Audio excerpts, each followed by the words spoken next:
Bonjour et bienvenue sur Bourse Community pour une analyse des chandeliers japonais. Aujourd'hui, nous analysons le pendu et le marteau. Nous allons d'abord voir qu'est-ce qu'un pendu. Un pendu, ou hanging man ou kubisturi, est une bougie indiquant un retournement à la baisse. Pour que ce soit un pendu, il faut que la taille de l'ombre soit plusieurs fois supérieure au corps. Ensuite, l'ombre de la bougie détermine la puissance du retournement. Le pendu sera souvent une résistance. Nous allons voir tout de suite deux exemples. Dans le premier, nous allons prendre un pendu baissier. Je vous laisse faire pause afin de le trouver. Hop, maintenant je vais l'afficher à l'écran, le voici.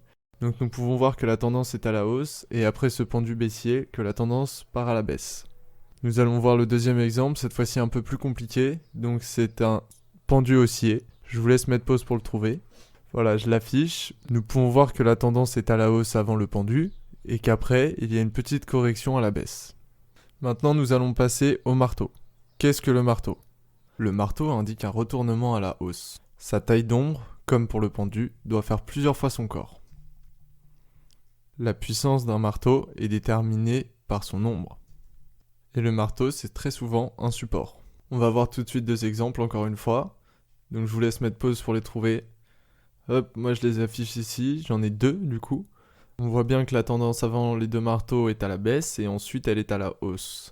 Donc les marteaux ont bien fait un retournement à la hausse. Deuxième exemple, cette fois-ci, je vous laisse mettre pause encore une fois. Hop, j'affiche mon marteau. Donc on voit bien que la tendance est à la baisse et après mon marteau, la tendance passe à la hausse.